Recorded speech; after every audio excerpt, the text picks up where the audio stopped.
नमस्कार. श्री स्वामी समर्थ अवधूत चिंतन श्री गुरुदेव दत्त. तर बघा 10 जूनला खरं तर वटपौर्णिमा आलेली आहे आणि याच दिवशी खरं तर आपल्याला एक दीपदान करायचं आहे.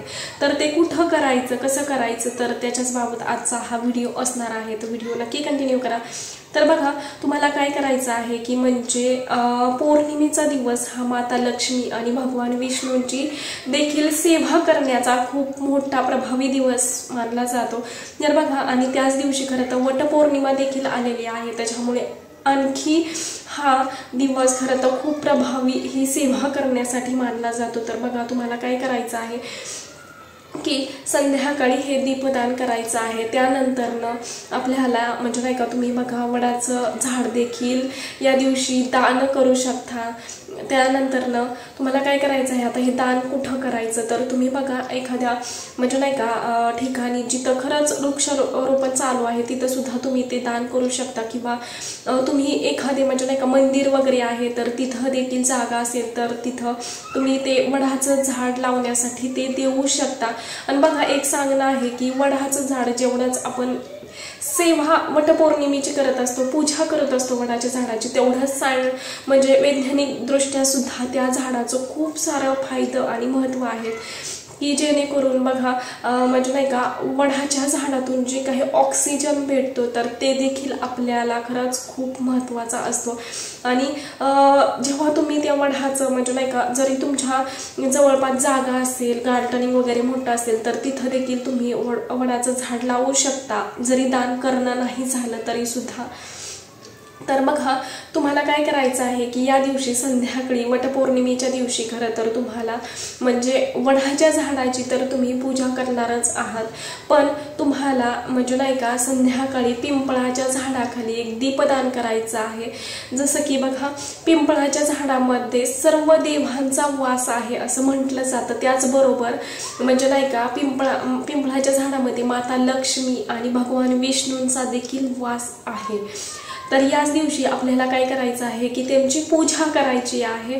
तुम्हाला काय करायचं आहे, एक दिवा घेऊन म्हणजे कोणतंही तेल तुम्ही नेऊ शकता.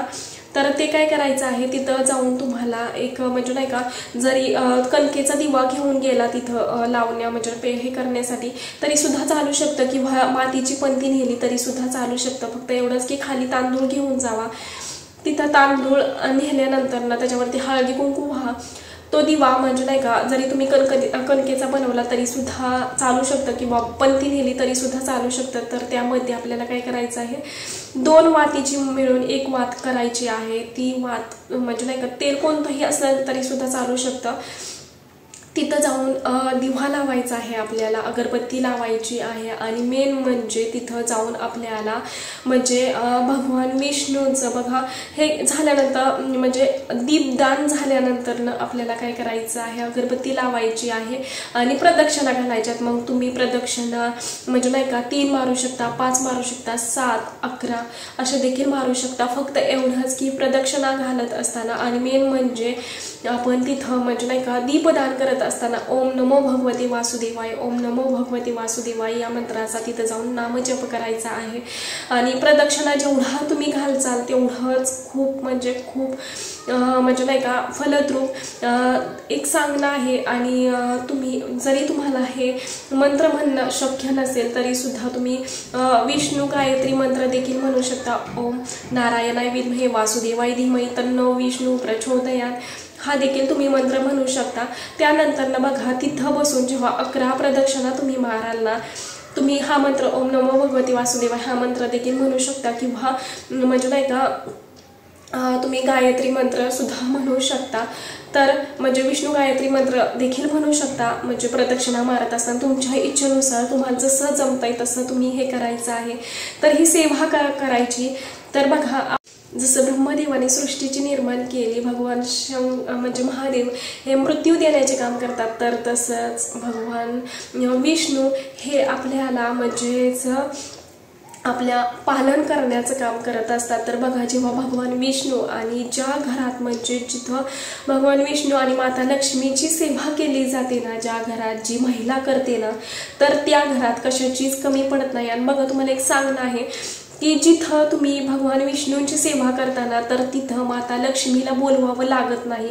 कारण असं म्हटलं जातं की जिथं बघा म्हणजे एका पतीच्या मागं त्याची पत्नी असते, तसंच भगवान विष्णूंची ज्या घरात सेवा होते ना तर तिथं माता लक्ष्मी त्यांच्या मागे येत असते. त्याच्यामुळे आणि पौर्णिमेचा दिवस आणि त्यात वटपौर्णिमेचा दिवस, त्याच्यामुळे तुम्ही जर ही सेवा केली पौर्णिमेच्या दिवशी तर खरंच खूप उत्तम. तर बघा हे सर्व झाल्यानंतर आपल्याला काय करायचं आहे की विष्णू सहस्त्रनामावली हे 108 नामांची आहे. ओम विष्णवे नमः, ओम विष्णवे नमः किंवा ओम माधवाय नमः असे हे नाम आहेत. असे 1000 नामं आहेत ही. तर हे देखील तुम्ही म्हणजे 108 म्हणू शकता किंवा 1000 देखील तिथं पिंपळाच्या झाडाखाली तुम्ही पठण करू शकता. किंवा तुम्ही विष्णू सहस्त्रनाम हे देखील म्हणजे नाही का छोटं पुस्तक असतं तर ते देखील तुम्ही तिथं पिंपळाच्या झाडाखाली पठण करू शकता. जरी तुम्हाला म्हणजे नाही का टाईम नसेल तरी सुद्धा घरी येऊन देखील आपल्या देवघरासमोर बसून या दिवशी खरं तर माता लक्ष्मी भगवान विष्णूंची ही सेवा नक्की म्हणजे नक्कीच करा.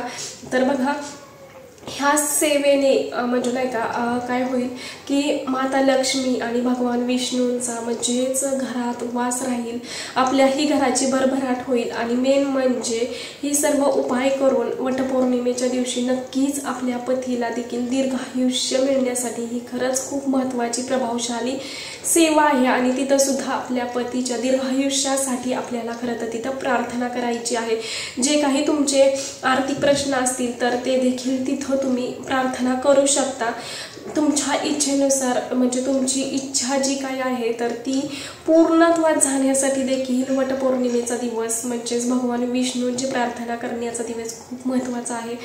त्याच्यामुळे नक्की म्हणजे नक्की ही सेवा करण्याचा प्रयत्न करा. जरी काही समजलं नसेल तरी सुद्धा तुम्ही मला कॉमेंट बॉक्समध्ये विचारू शकता. आतापुरतं एवढंच झालेली सेवा मी महाराजांच्या रुजू करते. व्हिडिओ आवडला असेल तर लाईक करा, शेअर करा आणि चॅनेलवरती नवीन असाल तर असंच नवीन व्हिडिओ पाहण्यासाठी चॅनेलला सबस्क्राईब करा. धन्यवाद. श्री स्वामी समर्थ.